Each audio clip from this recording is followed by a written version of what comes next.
वह जब सोकर उठी तो उसके चेहरे पर खुशी और होठों पर मुस्कान खिल रही थी। आंखों में अपने ख्वाब को पूरा करने की गहरी चमक थी।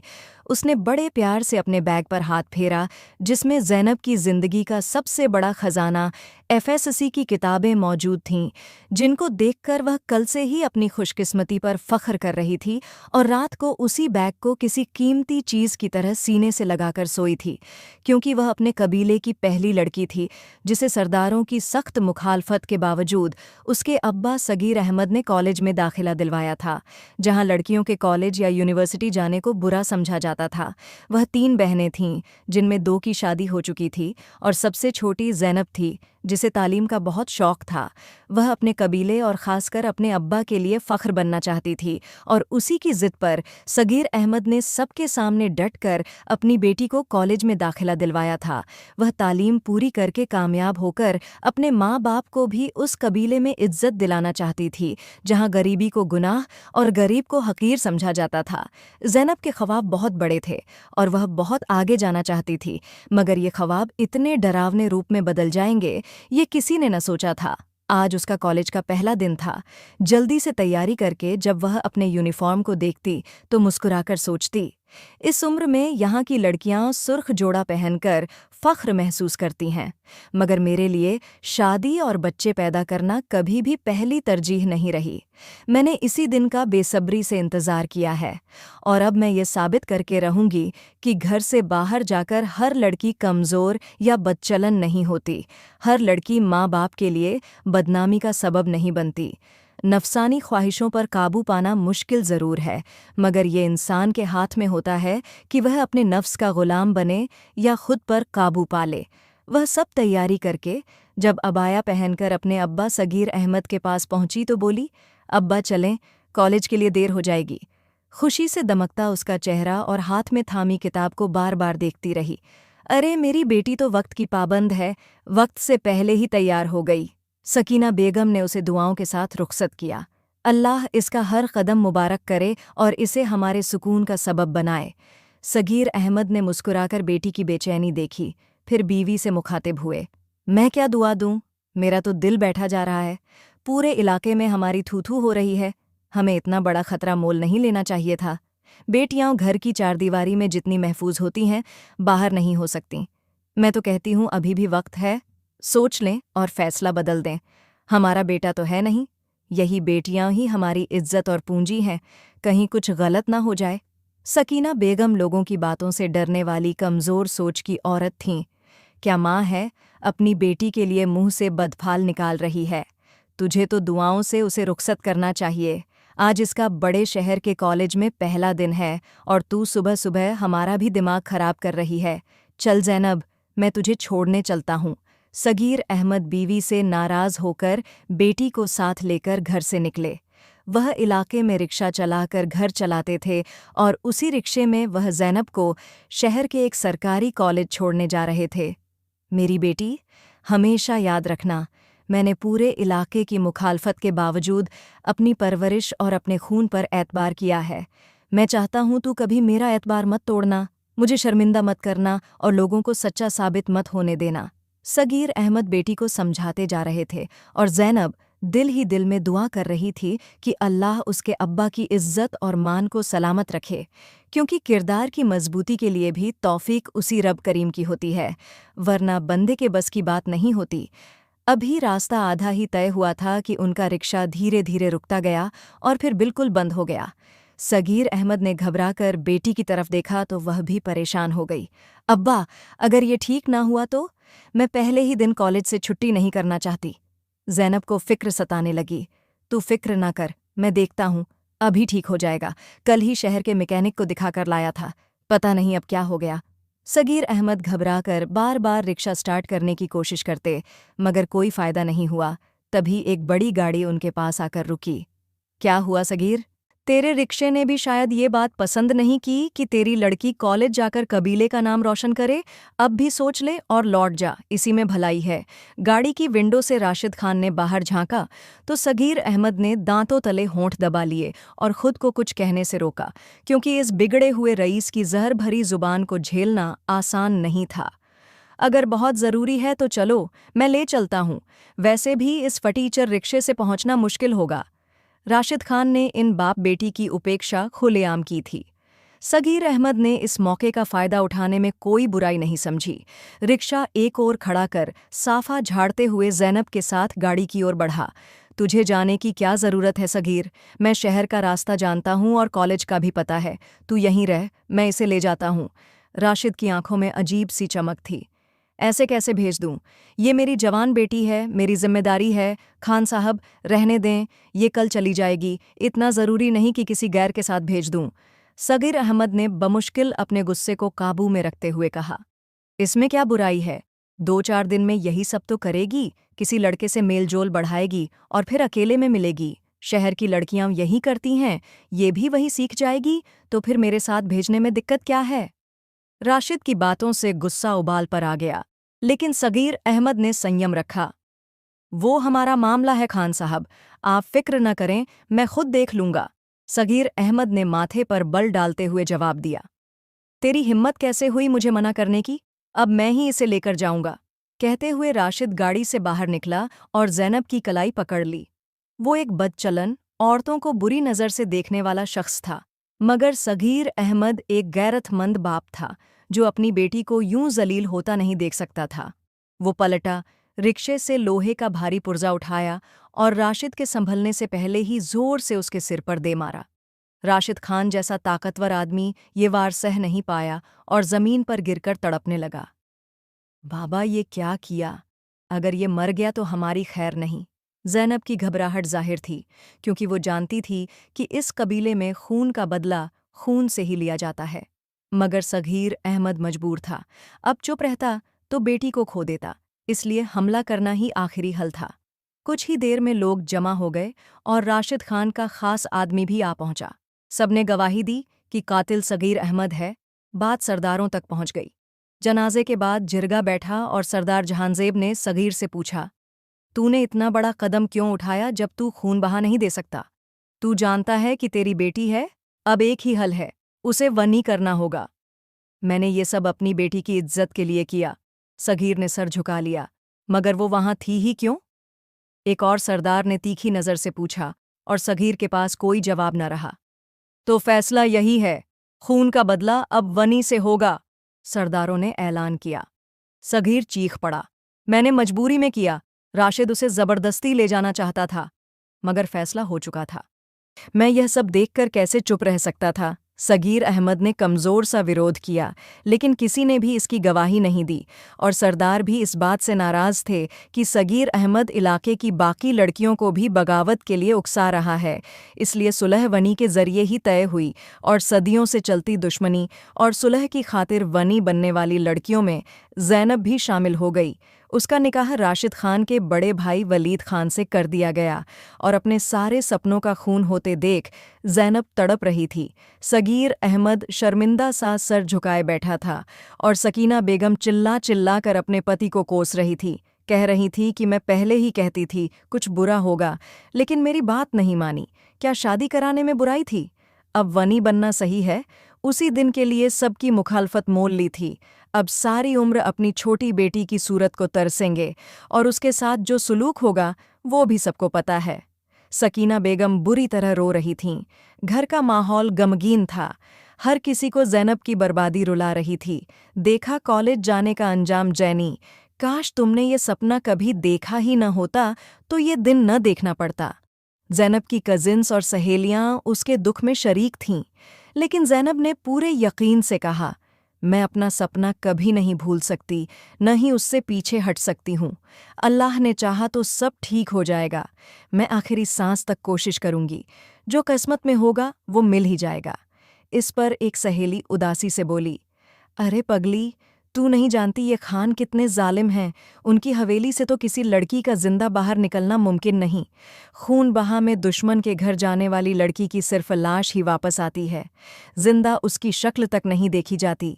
अगर शादी होती तो शायद कुछ उम्मीद होती। एक सहेली ने अपनी फूफो को याद किया, जो 15 साल बाद मरी, तो भी घरवालों को उसकी मौत की खबर पास पड़ोस से मिली। किसी को उसका आखिरी दीदार तक नहीं करने दिया गया। ये बात सबको और ज्यादा दुखी कर रही थी कि शायद अब ज़ैनब से कभी मिलना न हो सके। निकाह के बाद ज़ैनब को खुद सगीर अहमद हवेली छोड़ने गया और वहां पहुंचते ही उसका सबसे कठिन दौर शुरू हो गया। परिवार के लोगों ने सबके सामने उस पर अपना गुस्सा निकाला। गालियां, कोसने, लात घूंसे बरसाकर उसे अधमरा कर दिया। ठंड में ठिठुरती ज़ैनब को छोड़कर सब चले गए। लेकिन उसकी परीक्षा अब भी खत्म नहीं हुई थी। वलीद खान ने नौकरानी के हाथ पैगाम भिजवाया और वो उसके कमरे में चली गई। उस रात वलीद ने उस पर बिल्कुल रहम नहीं किया। उसका ताज़ा जख्म था कि उसका भाई राशिद खान मारा गया था और वो बदला लेना चाहता था। ज़ैनब की दर्द भरी चीखें हवेली में गूंज रही थीं। वलीद ने उसे रात भर वहशी अंदाज में तशद्दुद का निशाना बनाया, उसके जिस्म पर बेइंतहा निशान छोड़ दिए और उसकी इज्जत और गुरूर को चकनाचूर कर दिया। ज़ैनब की आंखों के सामने अंधेरा छाने लगा, लेकिन उसके पास कोई और चारा नहीं था, न कोई सहारा जिससे वो अपना दर्द बांट सके, क्योंकि वो वनी बनकर आई थी और उसके साथ जितना भी जुल्म होता कम समझा जाता। लेकिन कमरे के बाहर अंधेरे में बैठी नीशा उसकी तकलीफ से बेचैन थी। वो एक लड़की थी और ये सोचकर उदास थी कि जो लोग किसी की बेटी पर रहम नहीं कर रहे, अगर यही हाल उनकी बेटियों पर आया तो कौन रहम करेगा। बदकिस्मती से वो भी उसी घर की बेटी थी। ज़ैनब को हर रात यही दर्द सहना पड़ता और वो अपनी किस्मत को कोसती। वलीद खान को सामने देखकर उसका रंग पीला पड़ जाता। इस लगातार तशद्दुद भरी जिंदगी ने उसे डरा दिया था। वो अपने सपनों को तक भूलने लगी थी। नीशा ने कहा, मुझे तुम्हारे साथ हो रहे सुलूक का बहुत अफसोस है, लेकिन मैं तुम्हारे लिए कुछ नहीं कर सकती। जब मैंने सुना कि तुम कॉलेज जा रही हो तो मुझे बहुत खुशी हुई। मुझे लगा हमारे इलाके से लड़कियों के साथ होने वाली जहालत और ज्यादती खत्म होगी, तुम उम्मीद की किरण बनोगी। लेकिन अफसोस कि तुम कामयाब नहीं हो सकीं। अब तो बस तुम्हारे लिए दुआ ही कर सकती हूँ।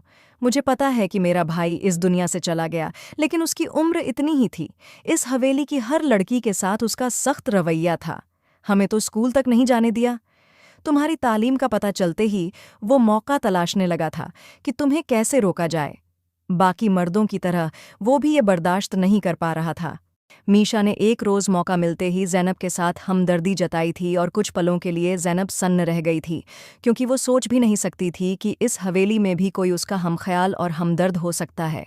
मीशा तो राशिद खान की सगी बहन थी, मगर वो अपने भाई की मौत का सिर्फ अफसोस कर रही थी और फिर उन दोनों में छुप कर दोस्ती हो गई थी। ज़ैनब भले चुप रहती थी, मगर तसल्ली और हमदर्दी के दो बोल सुनकर उसके गमज़दा दिल को कुछ राहत मिलती थी। वलीद खान के रवैये में भी अब कुछ बदलाव आया था। वह ज़ैनब के साथ पहले जैसी सख्ती नहीं करता था।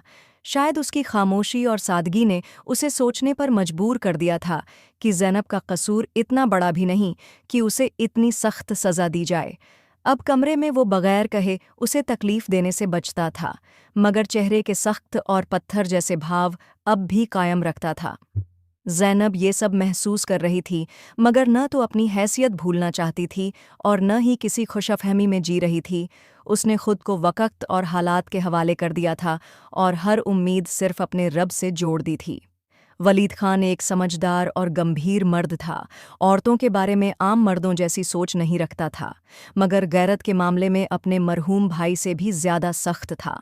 उसे ये बात कभी कबूल नहीं थी कि मर्द घर की औरतों की हिफाजत के लिए तो दीवाना हो जाता है, मगर बाहर दूसरों की बेटियों को बुरी निगाह से देखता है। उसका मानना था कि मर्द ऐसा होना चाहिए जिसकी मौजूदगी में हर औरत खुद को महफूज महसूस करे। मगर ज़ैनब के लिए उसके ख़यालात अब भी कड़वे थे, क्योंकि वो उसके भाई की मौत की वजह बनी थी और इसी गुस्से में उसने ज़ैनब पर बेहिसाब जुल्म किए थे। मगर अब जब वो देखता कि ज़ैनब चुपचाप हर दुख सहती है, किसी से शिकायत तक नहीं करती, तो वो भी कभी-कभी चुपके से उसकी और मीशा की बातें सुनने लगता कि कहीं वो अपने हालात का जिक्र तो नहीं करती। मगर ज़ैनब हमेशा आम बात करके चुप हो जाती और अगर कोई उसका दुख समझकर कुछ कहता तो उठकर चली जाती। वो अब किसी से कोई शिकायत नहीं करती थी।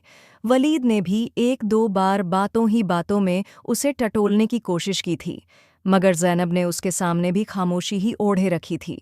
वो अब भी सोचता कि शायद ज़ैनब कोई चालाक लड़की है, मगर हवेली में तैमूर खान की मौजूदगी के बावजूद उसने कभी कोई गलत फ़ायदा उठाने की कोशिश नहीं की थी। तैमूर, जो उसकी उम्र से सिर्फ 2 साल बड़ा था और मिजाज में कुछ कुछ राशिद खान जैसा ही था, ज़ैनब उसके सामने भी खुद को पूरी तरह ढांपे रखती थी। ये सब देखकर वलीद के दिल में कहीं न कहीं सुकून उतरने लगा था। वो अपने माँ बाप का फर्माबरदार और ठंडे मिजाज का बेटा था, जिसने हमेशा पहले बेटे की जिम्मेदारी निभाई थी और गैरत के नाम पर कभी बिना समझे कोई कदम नहीं उठाया था।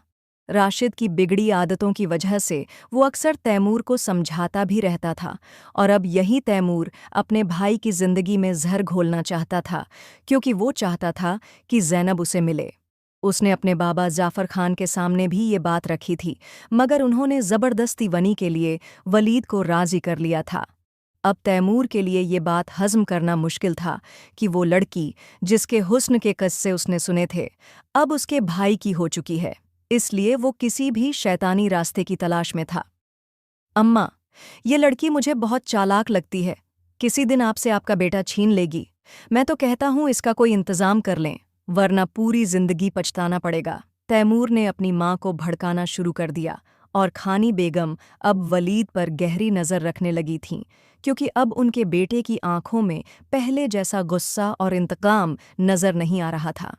शुरुआत में वह ज़ैनब की हर गलती पर बुरी तरह भड़क उठता था, माँ के सामने भी उस पर गुस्सा करता, और जब वे उसे मारतीं तो वह संतुष्ट ही रहता।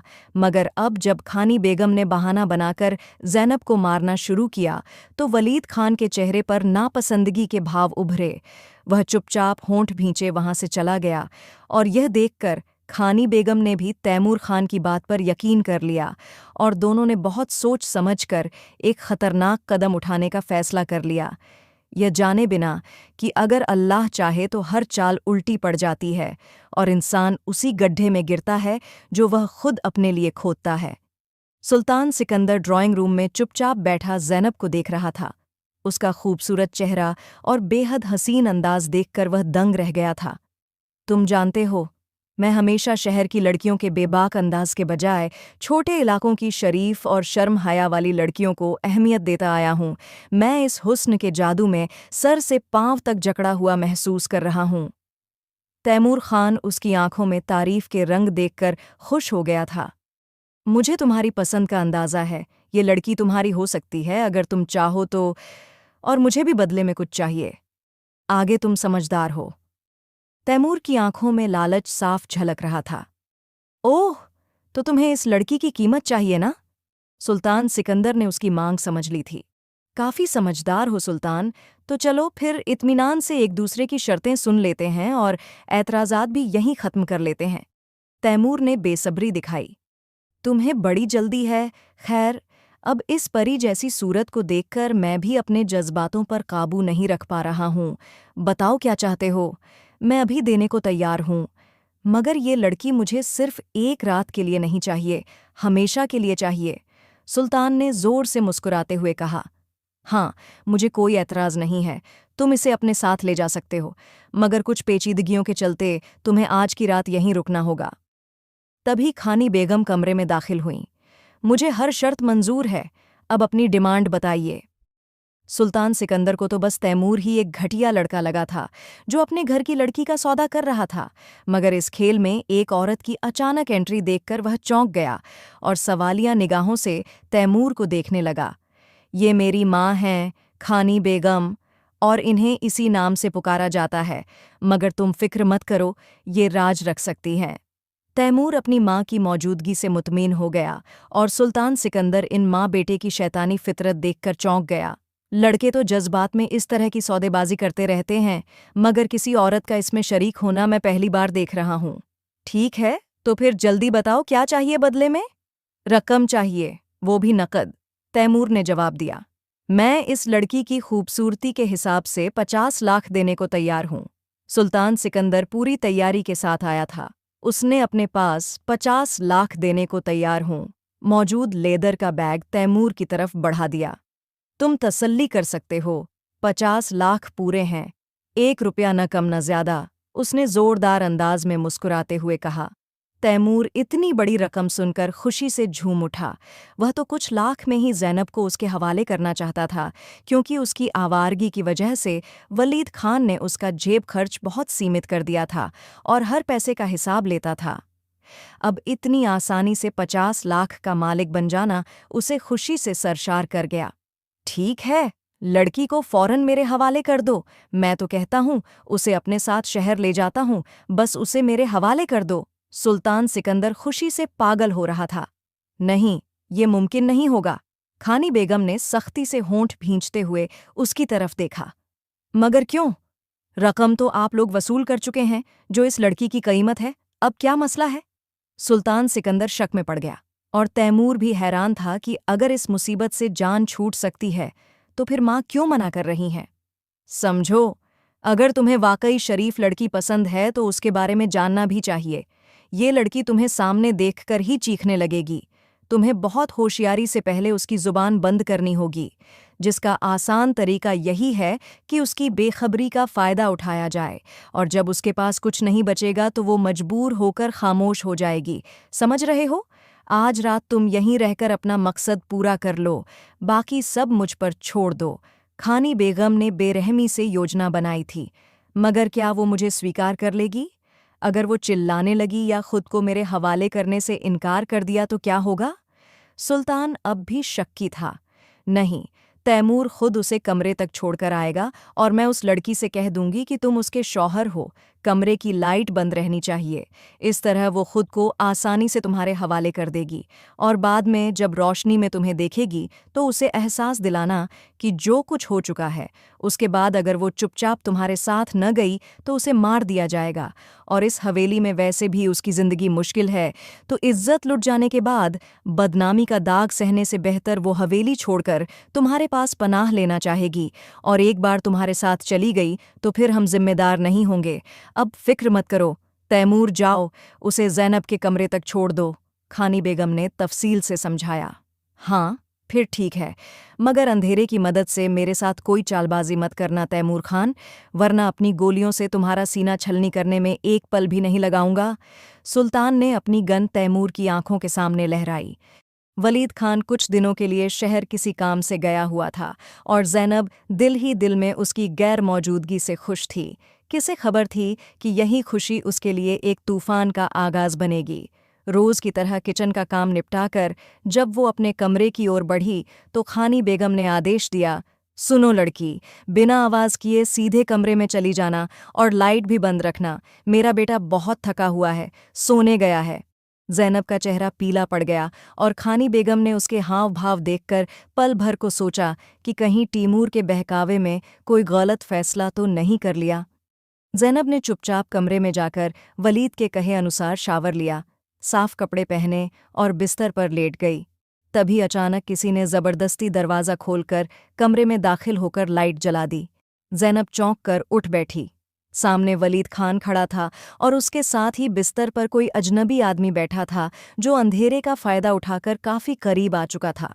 ज़ैनब ने हड़बड़ाकर खुद को अलग किया और कहने लगी, मैं नहीं जानती ये कौन है और कैसे आया। मगर इससे पहले कि वो कुछ और कहती, खानी बेगम ने गुस्से से उस पर थप्पड़ों की बौछार कर दी और चीखते हुए कहा, तुम्हारी हिम्मत कैसे हुई अपने आशिक को हवेली में लाने की? शर्म नहीं आई? पति की गैर मौजूदगी में ये बेहयाई।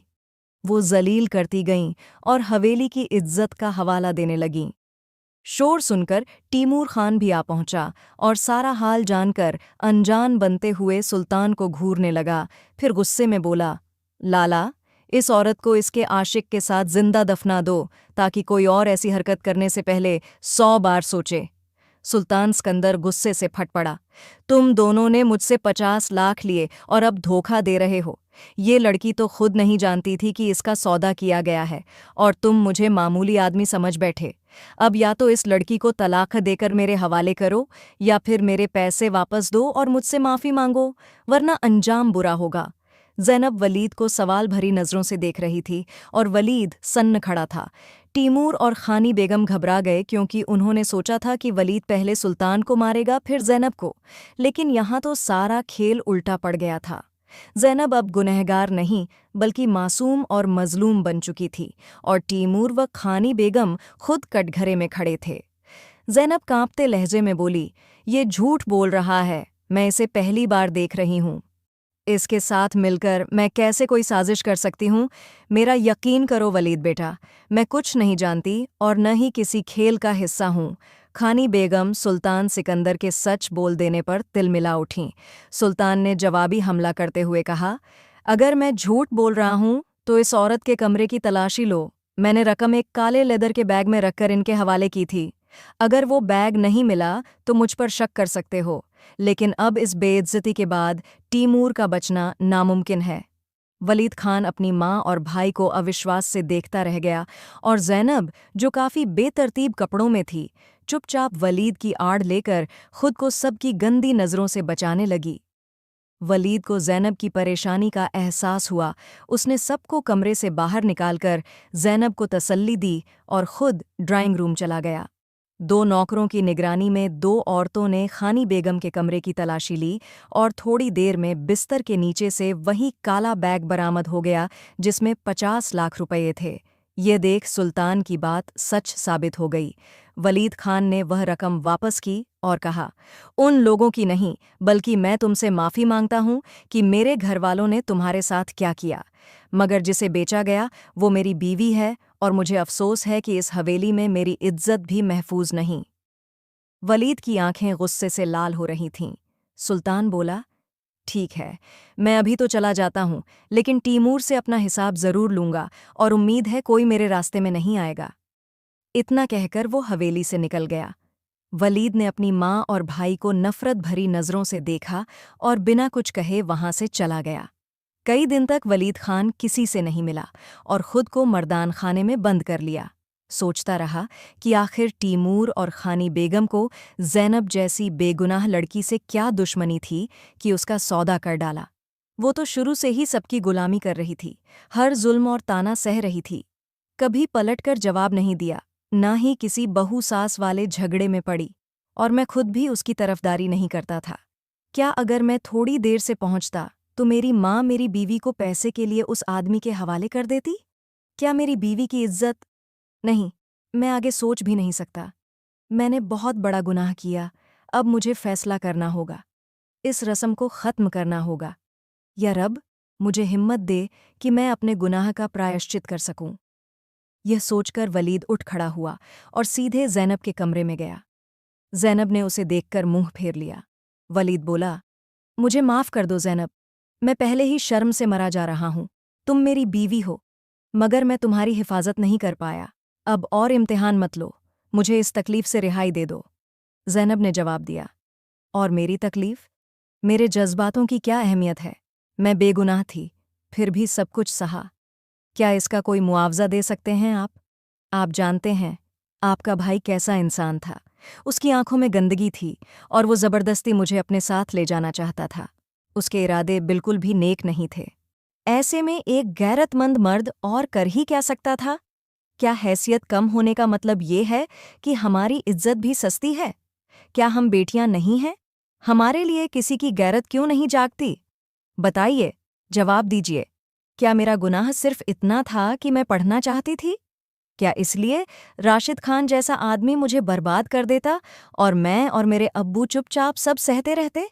जब मैंने इज्जत बचाने की कोशिश की तो उस जालिम पंचायत ने मेरे हक में कोई फैसला नहीं दिया, क्योंकि मैं कॉलेज जाना चाहती थी। यही मेरा गुनाह था। मैं डॉक्टर बनकर अपने इलाके की औरतों की मदद करना चाहती थी, अपने खानदान की जिंदगी को बेहतर बनाना चाहती थी, लेकिन मेरे ख्वाबों को मिट्टी में मिला दिया गया।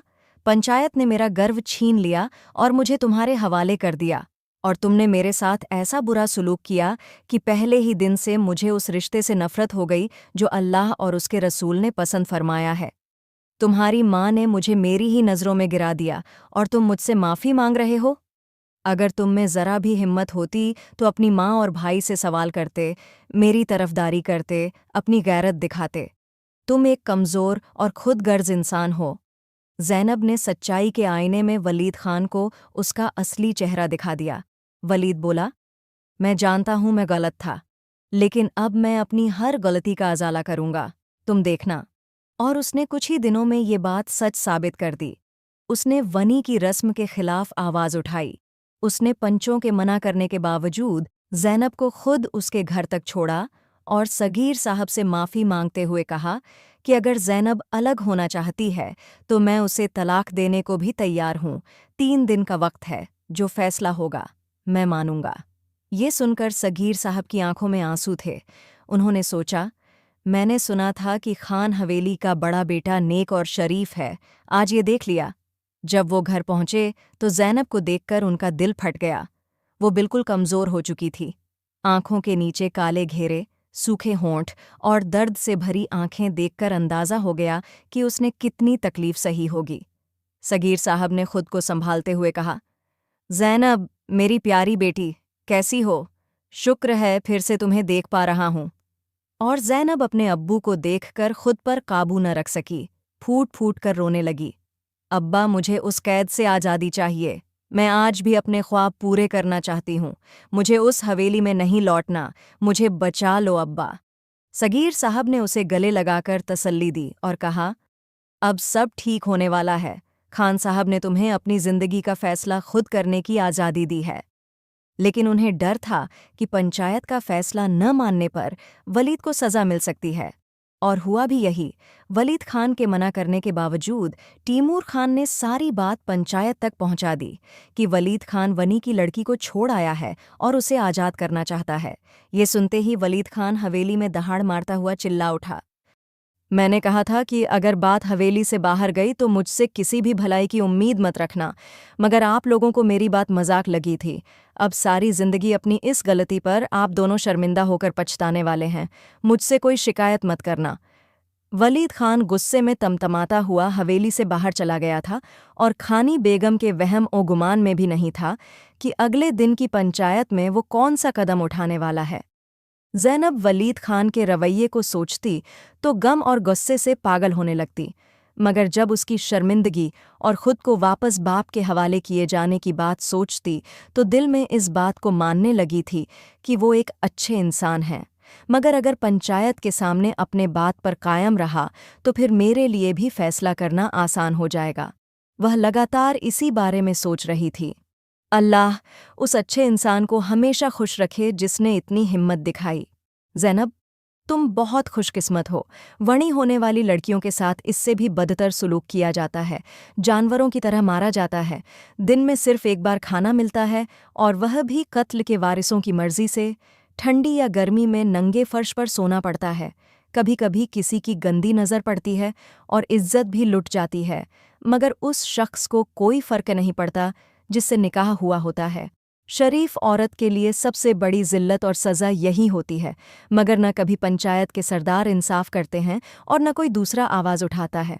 मगर तुम्हारे शौहर ने अपनी माँ और भाई की इस गलती पर इतना बड़ा कदम उठा लिया। पूरे इलाके की मुखालफत मोल लेना आसान नहीं होता। इलाके से निकालने या जायदाद से बेदखल करने का हुक्म भी सुनाया जा सकता है। मगर सलाम है उस शख्स को जो फिर भी कमज़ोर नहीं पड़ा। हो सकता है कि वाकई पंचायत में भी डट जाए, अपने माँ बाप के बारे में सब कुछ बता दे। सब मुमकिन है। हमें बेहतर की दुआ करते रहना चाहिए और कोई भी फैसला लेने से पहले अच्छे से सोच लेना चाहिए। उसी दिन दोबारा पंचायत बैठी, जहां वलीद खान को मुल्जिम बनाकर बुलाया गया। तुमने हमारे फैसले को चुपचाप कबूल किया और वणी को भी स्वीकार किया, फिर अब उसे हवेली से बाहर क्यों भेजा? तुम क्या करना चाहते हो? सरदार जहांजैब ने सवाल किया। सरदारों, मुझे भी इस फैसले से कुछ दिन पहले तक कोई ऐतराज़ नहीं था, मगर अब मैं इस फैसले को गलत समझता हूँ। मुझे लगता है कि सुलह के लिए बेटियों की कुर्बानी नहीं दी जानी चाहिए, चाहे कातिल को सज़ा दी जाए या पैसे लिए जाएं, मगर वणी की रिवायत ख़त्म होनी चाहिए। वलीद खान ने बिना किसी डर के अपनी बात रखी। और ये सब क्यों सोच रहे हो? वजह बताओ, एक सरदार ने पूछा। मुझे अफसोस के साथ एक कड़वी हकीकत सामने लानी होगी कि मेरे अपने भाई तैमूर खान और मेरी माँ ने मिलकर मेरी बीवी को एक शहर के आदमी के हाथों बेचने की कोशिश की थी। अल्लाह का शुक्र है कि मैं वक्त पर पहुँच गया, वरना वो अब तक गायब कर दी जाती और शक की बिना पर उसके घरवालों को भी इलाके से बाहर निकाल दिया जाता। सबसे अहम बात यह है कि राशिद खान मेरा सगा भाई था और उसकी बुरी फितरत सबको मालूम थी। तो गैरत के नाम पर एक बाप ने कत्ल किया, मगर साथ नहीं दिया गया, बल्कि इलाके की नाराज़गी मिटाने के लिए सगीर अहमद की बेटी को ज़बरदस्ती वणी कर दिया गया। ये गलत फैसला था। वलीद की इन कड़वी बातों पर सरदार हक्के बक्के रह गए और तैमूर खान तो अपनी पोल खुलने पर बौखला गया। उसे ये अंदाज़ा भी नहीं था कि उसका भाई उसकी माँ को भी फंसा देगा। पंचायत में मौजूद बुजुर्गों ने इस फैसले की तारीफ की और सरदार भी खामोश हो गए। अगर बात सिर्फ उस लड़की की पढ़ाई की जिद की है, तो आप सब जानते हैं कि हमारे खानदान की लड़कियां भी घर बैठती हैं और जवान होते ही अच्छा रिश्ता देखकर निकाह कर दिया जाता है। मगर आज उस लड़की को सज़ा देकर हम उस शौक़ को नहीं मिटा सकते। वक़्त और हालात के मुताबिक इंसान बदलते हैं और ख़ुद को ढालते हैं, तो हम अपनी लड़कियों को क्यों रोकें? हमें अपनी सोच बदलनी चाहिए और ज़माने के मुताबिक चलना चाहिए। वलीद खान की दलीलों ने सबको कायल कर दिया। यकीनन अल्लाह की मर्ज़ी भी इसी में थी। पंचायत ने भी रुख बदल दिया।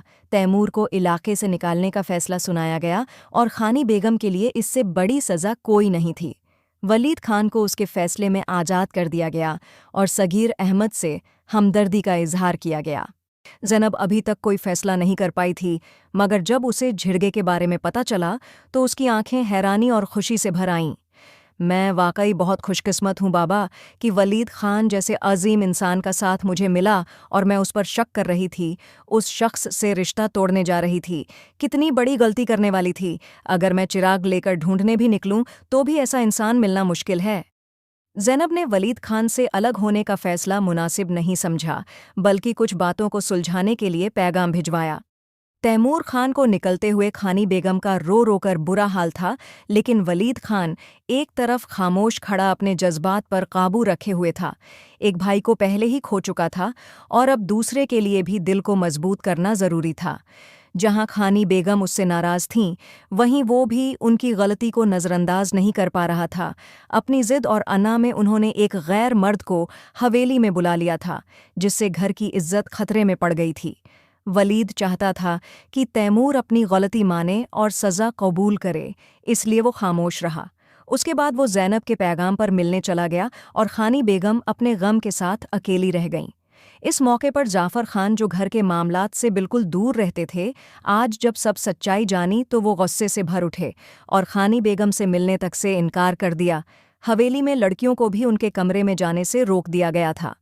तैमूर को हवेली से निकाल दिया गया और खानी बेगम कमरे में कैद होकर रह गईं। वलीद ज़ैनब से मिलने पहुंचा और पूछा, अब बताओ, क्या तुम मुझे माफ़ करने का इरादा रखती हो? ज़ैनब ने झुकी निगाहों से जवाब दिया, नहीं, मेरी कुछ शर्तें हैं। अगर आप मानते हैं तो फिर मैं फ़ैसला करूंगी। वो अपनी तालीम मुकम्मल करना चाहती थी, डॉक्टर बनना चाहती थी ताकि अपने इलाके की औरतों की सेवा कर सके। वलीद ने उसकी तमन्ना को समझा और कबूल किया। मैं भी हवेली वापस नहीं जाऊंगा जब तक तुम अपनी पढ़ाई पूरी नहीं कर लेती। तुम डॉक्टर बनना चाहती हो तो ये बहुत अच्छी बात है। फिर वो उससे माफ़ी मांगते हुए बोला, मैं तुम्हें कभी मायूस नहीं करूंगा, मुझे माफ़ कर दो। ज़ैनब ने कहा, अब आप मुझे शर्मिंदा मत करें। आपने अपने की का बहुत अच्छा अजाला किया है। मेरी कुर्बानी रायगांव नहीं गई और आपने लड़कियों की तालीम को अहमियत दी। मेरे लिए यही काफ़ी है। उसने दिल से उसे माफ़ कर दिया और एक नए शानदार मुस्तकबिल की तरफ कदम बढ़ा दिया।